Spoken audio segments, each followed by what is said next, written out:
Welcome back to the dojo, guys. I am Goki. We're here with another Dragon Ball Dokkan Battle video, and we're going to be taking a look at skill orbs and what they can bring to teams and altogether completely blinged out units, how strong they could potentially be.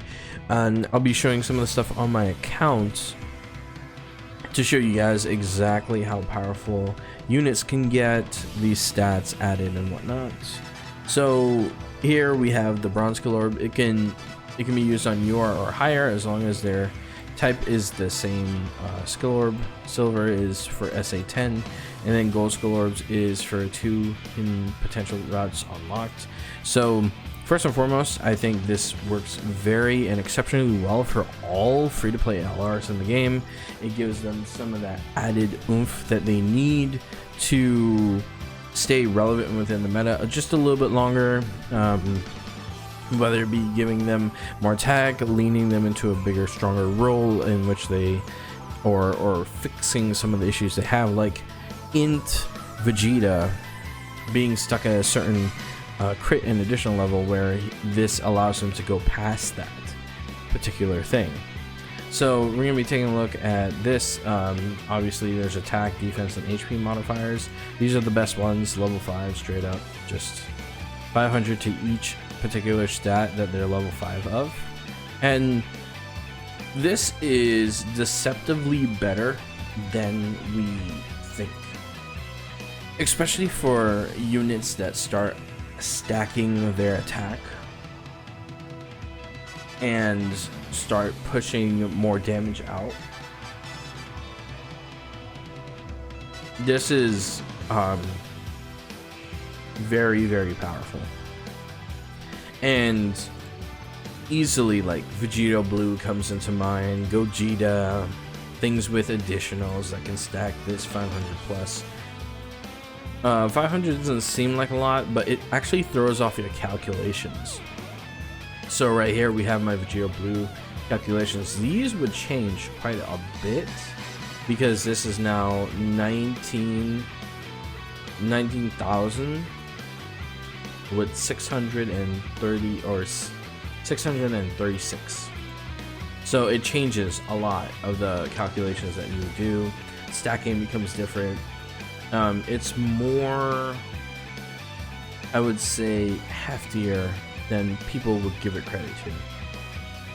So moving on to SA10, you get access to silver orbs, and the silver orbs are, once again, some of the better orbs you can also get, right? It is definitely better than the bronze orbs, but I will say all orbs attribute to certain things. So super attack boost, you have combo attack with tech, int, and STR can potentially have these. And the reason why int has both is because int is really the only type that can benefit from having both, because they have level 5 dodge, and that's the reason why they have access to crit, and they have access to both combo attack. And it makes int characters a little bit better to use, and I'm just gonna say that up front. It makes them better to use. It makes them have more stats, more percentages towards their crits and stuff like that. They're not just having to sit there and deal with having evade all the time. And then last but not least, if you have 2 paths open, you get access to the gold. So the gold gives you the best possible ones in terms of no variety necessary, right? If you get gold, that's it. So you can get gold combo attack, you can get gold super attack boost, you can get gold defense boost, gold type attack boost, gold evasion, crit, and recovery. And obviously these 2 are the best ones, and then this would be 3rd best in my opinion, followed by evasion, depending on the potential system. So but super attack is really good. It scales really well with SA. So it's 15 gives you how much percent? I think 15 gives you like 75% or something like that. So you're looking at how much? I'm not exactly sure, but it still boosts a hefty amount. You could even like stack super attack boost and super attack boost, right? You can stack an easy A, especially if they have automatic crit built in. This would be really good for physical trunks actually. After putting all your additionals into him, you can give him nothing but super attack boosts to make sure that his boosts go to a certain level, which is also really good. These are also really good for LRs as it lets them do significant more damage, especially if there's guarantees afoot. So let's go ahead and dive into the game real quick. Alright, welcome back. We are here on my account, and I'm gonna go ahead and take let you guys see what a fully outfitted Vegito Blue with Skull Orbs looks like. Now, it doesn't look like much, but now he has max potential crit outside of, you know, having 23. Some extra additional to get some additional out of the potential system outside the guarantee, so we could get more stacking with him.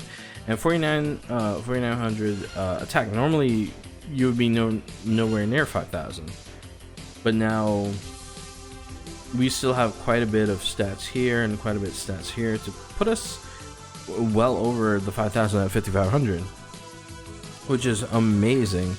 It lets you do 22k instead of 21k. It lets you match Gogeta. This is not to be just trifled with. It's not to seem just as a whatever, you know, because look at myself, for example.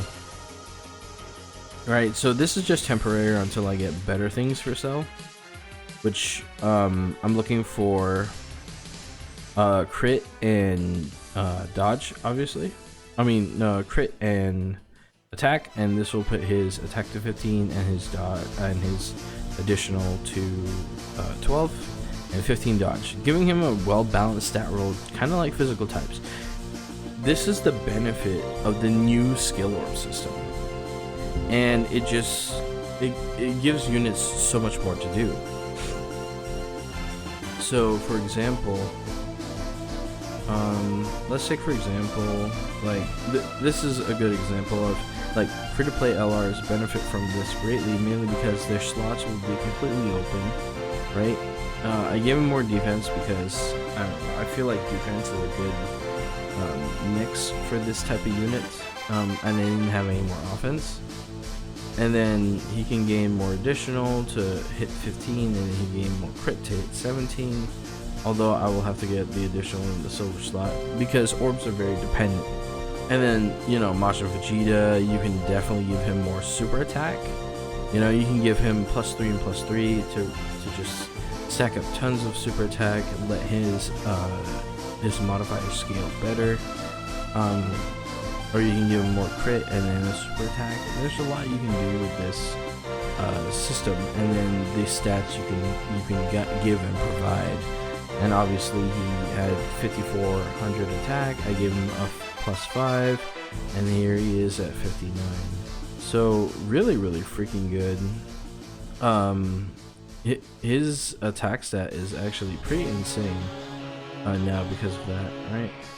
You know, those damage calcs are gonna be really hefty, and I can't wait to be able to use him after completely blinging him out. So now the only downside to this is the event's once per day, and obviously to improve that they would have to find other ways to get you skill orbs and such as golds and silvers, open the event for a longer time.